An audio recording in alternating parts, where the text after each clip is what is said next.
For the past 10 years, 20 years, 30 years, Nigeria has been having challenges that are beckoning and waiting for answers and solutions. That is why we are bringing to you our program, State of the Nation. And this is going to come up on our flagship program this morning on ITV. I am hereby inviting you to join me, Bola Bakare, your host, on State of the Nation, so that we can hasten the motions that brings national development. It's going to be a regular basis on Tuesdays. Make it a date with me. I'll be there waiting for you, and then we shall discuss Nigeria on an holistic level.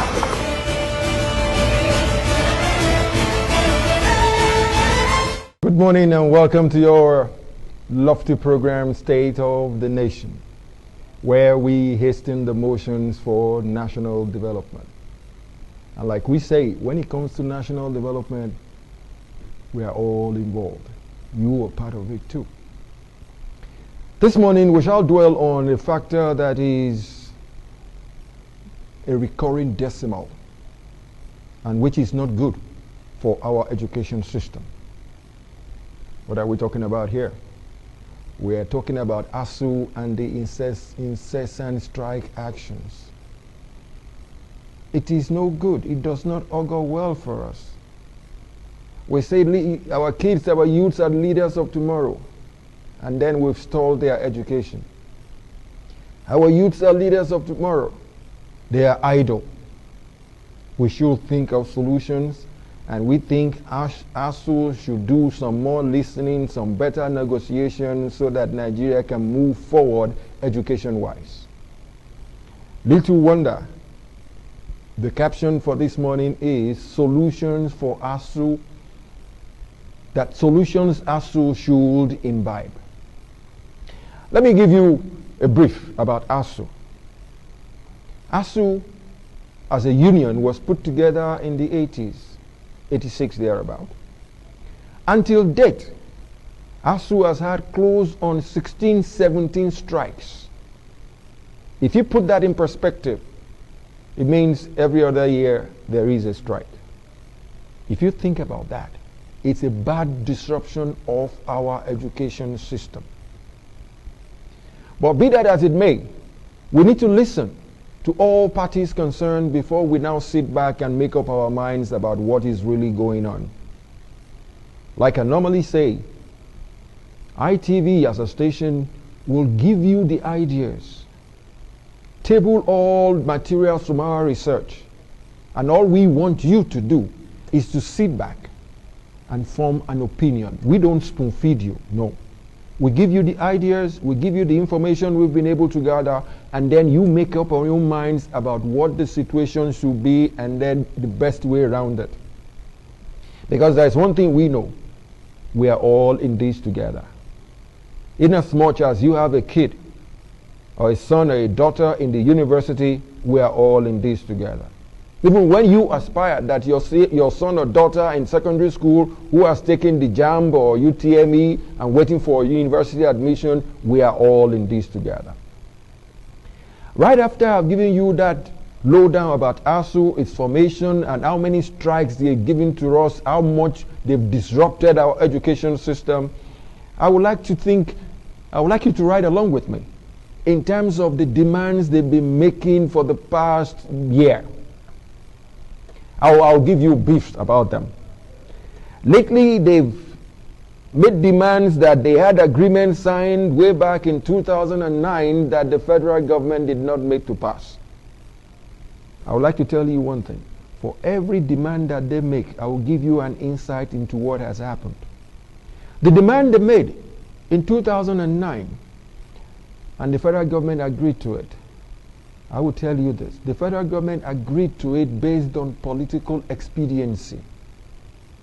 You see, when it's time for politics, and the politicians do not want any disruption into the elections proper, they agree to anything. That was the situation that happened then. Another of their demand is funding for revitalization of public universities. I will tell you this. When it comes to funding, it is still a federal government issue, and then nobody chips in anything. But the only thing there is, Asuu as a union, as men of the academia, should do better by looking inwards and doing things that will raise funds for that revitalization. Everything does not have to come from the federal government. So also, they've asked for academic allowances, which they call earned allowances. Let me tell you this, it might shock you. Last year, the federal government gave them 22 billion to take care of their earned allowances. You know what happened? Some other member unions, like SANU and NASU, asked Asuu to give them a brief of how the money was disbursed. Did you hear that? 22 billion was given. Some other unions that were part of that fund, that earned allowance, are asking Asuu to give them a breakdown of how that money was disbursed. That shows you that a little bit of the Nigerian factor has come into what we are talking about. So also, they are asking for what they call their own payment system, which is what they call UTAS, against what the federal government uses to pay all its public servants, IPPIS. I would like to tell you this along those lines. It was Mr. President, when they had a meeting with Mr. President, that told them that, okay, you are in the academia, you're supposed to be broad-minded. Bring in ideas where we can improve on things in the education sector. And I'll tell you this for free. The only thing they thought about was they want to have their own payment system on their own. Why should that be? The federal government is your paymaster. You are a public servant. It is the man who pays you that determines how he is going to pay you. Are you paying yourself? No. So when the federal government says, I am going to pay you via IPPIS, what is wrong with that? As we go on, I will tell you what is wrong with that. Why they want their own kind of payment system. Also, they ask for promotion arrears. Honestly, that is a factor. But at the same time, once your promotion is on and your arrears is there, it is written in black and white, payments should be made, and they will be made eventually. But what happens when you're not in school? When our kids are back at home? What do we do in that wise? I would like to go ahead from there because I've given you some of their demands. Let me give you another intro into the kinds of inflows that they've gotten. I said one earlier. Not too long ago, they got 22 billion as earned allowances, for which some of the other unions like SANU and NASU are querying Asuu that, what did you do with the money? How did you spend the money? I want you to keep at the back of your mind that Nigerian factor of when it comes to money, a lot of rigmarole comes in. If we think in terms of inflow into universities, we think in terms of what the federal government is given. The federal government has given you 22 billion some months back. Federal government again gave 30 billion for revitalization fund. Lately, from our research, the federal government gave 5 billion to ABU as intervention fund. That is the one we checked. So basically, it must have been given to other universities too. Please ride along with me and think in terms of those figures I'm reading out to you. Third fund, which is an institution of government, tertiary institution trust fund, gives out funds too, streams of funds, numerous streams of funds to universities. From the federal government again, there is that needs assessment as a fund that comes in. Now the question is, if we look up to Asuu as being men in the academia that are broad-minded, isn't it time they raise money in-house?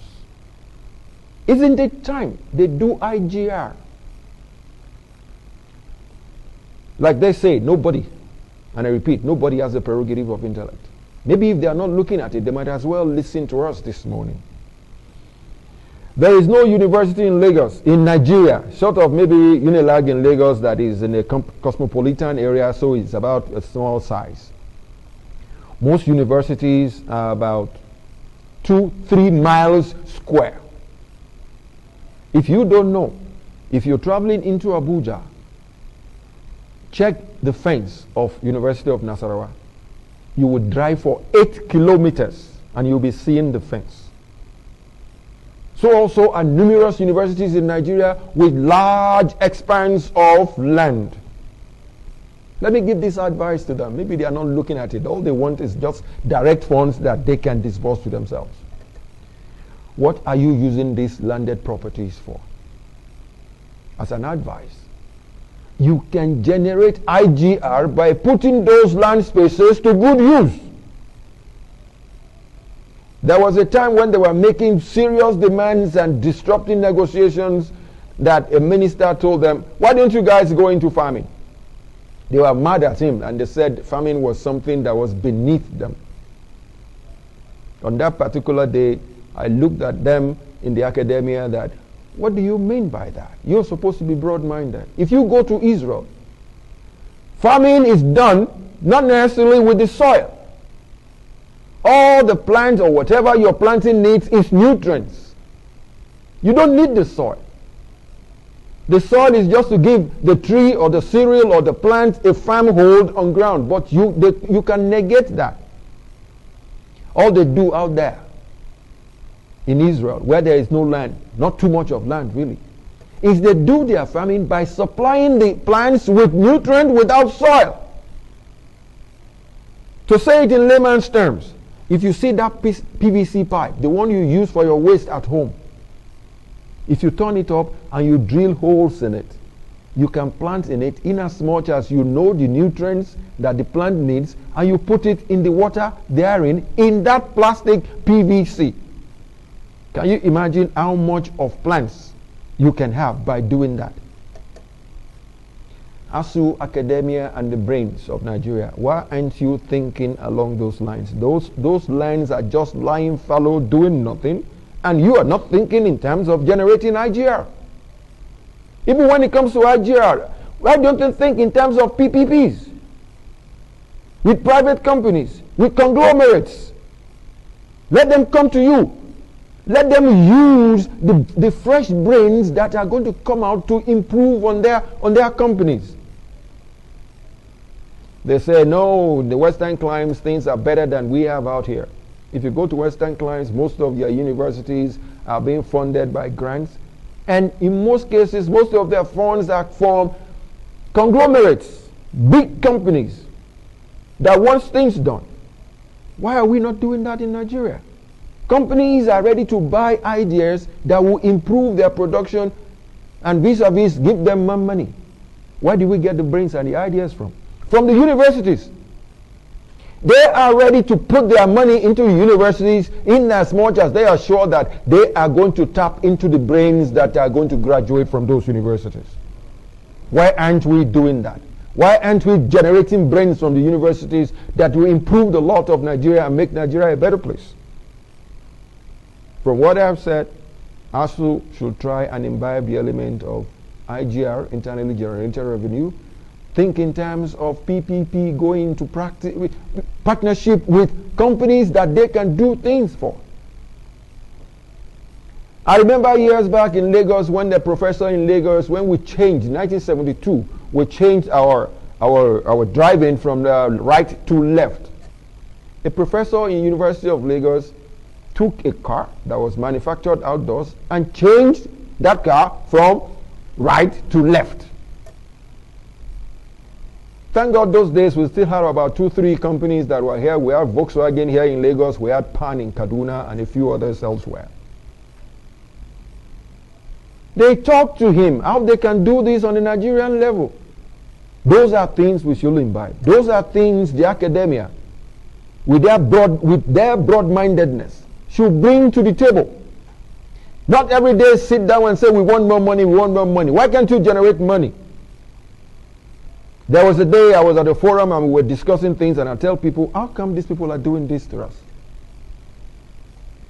There are private universities, private schools here in Nigeria, and they are running them well. You might say, no, the tuition we charge is on the low side. They charge high. Are you remembering one thing? You didn't buy any land. You didn't build any structure. You didn't build anything. The federal government has already put down the structure for you. All you came in with is your brains to come and teach the students. So your expenditure level is close to zero on coming in. So in comparison to private universities, you must have thought in terms of what they bought the property, they built up the infrastructure, and they have to make money therein. I liken that to another situation that happened, because there was a doctor at that forum. And the doctor was saying, well, that's true. We all work for government, and then when we get to the hospitals, the federal government or the state governments provide everything that is there, all the infrastructure, equipment, and all. And then they still complain. And I asked them, why do you complain? He said, don't mind us. We just want more money.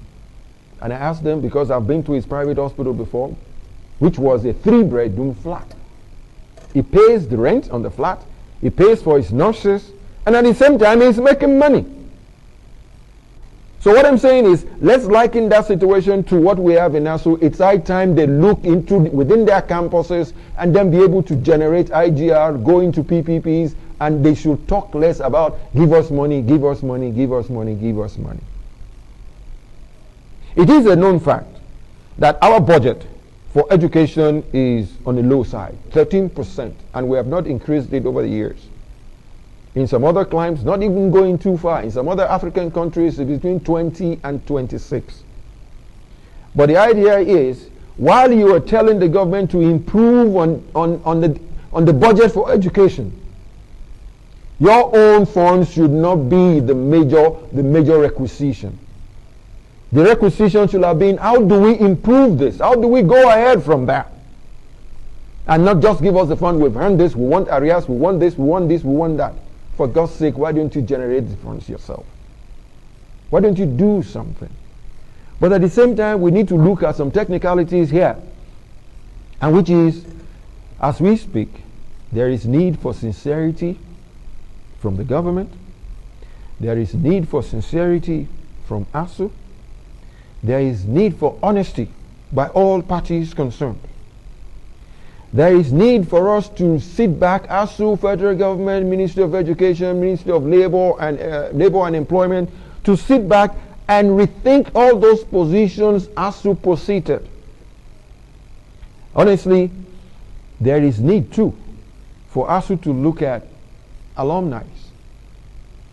The big corporations I'm talking about are being headed by somebody that went to a university. It belongs to a university alumnus. So basically, if you are doing good and you did not treat the boy or the girl who is now a man, a gentleman, or a lady well in school, he will not feel good about coming back to spend his company's money on you. But at the same time, there is that element of CSR that behoves on them that they must do something accordingly. So if they see that Asuu is doing things, they give them a hand.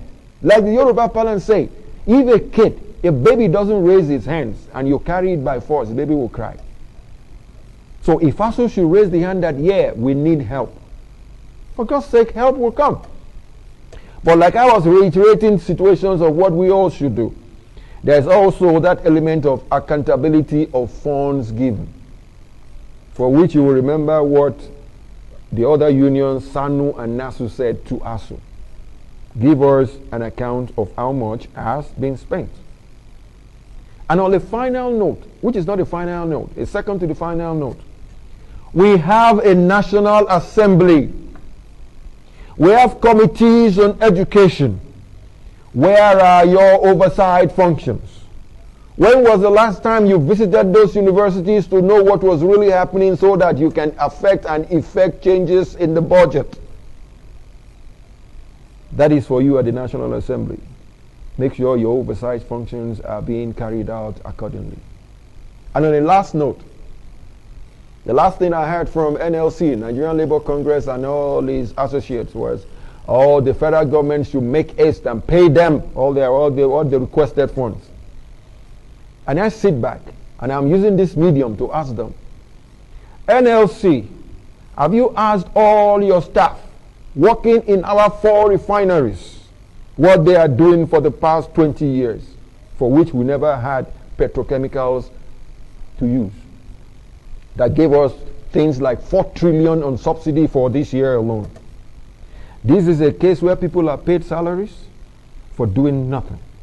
They get retired, they get pensions, they get all kinds of monies that come with somebody who is on the job. NLC, I'm throwing you a truthful challenge. Why don't you talk to your members at the 4 refineries to sit down on the job and just not take our money? It's beginning to look like maybe Asuu is doing the same thing too. All they want is the money without doing anything.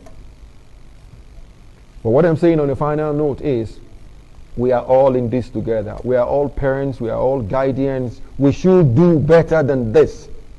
We should be patriotic enough. Nigeria should be number 1 on our minds and not the money in itself.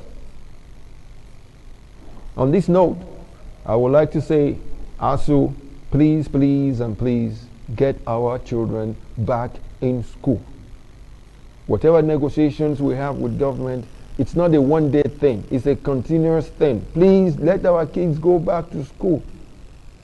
We're talking insecurity, and then these kids are idle hands. They are the devil's workshop. If they're not doing anything, they are idle hands. As you can see, they are all over the Federation blocking highways that if we don't get back into school, there is going to be trouble. The trouble has already started. Asuu, what are you doing? For God's sake, have a rethink. A rethink that will be beneficial to these, our leaders of tomorrow. Don't let us stall education. Like I said earlier, in your 30-something years of existence, you had 16, 17 strikes, which culminates into every other year you have a strike. Can you imagine what that has done to the education system? Most of our children, for a 4-year course, they spend 6 years, 7 years in school. If you are not thinking of the time, think in terms of the parents that toil every day to make sure they have that little money. They harness all the monies they can have to send that their son or daughter to the university to get educated. They had a budget for 4 years. You are stretching their budget to 7 years. Maybe you have the money to pay. A lot of us, everyday people in Nigeria, we toil to pay those tuition fees.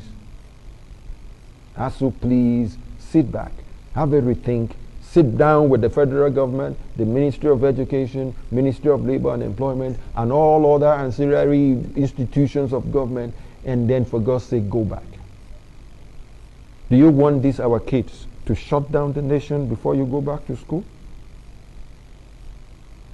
Like they say, a word is enough for the wise. These are some of our solutions which we guess you in Asuu should imbibe. And to you, our viewers, like I said earlier, all we need to do is assimilate our information, form your own opinion as a parent and as a guardian, and then we leave the rest. We pray like we normally do.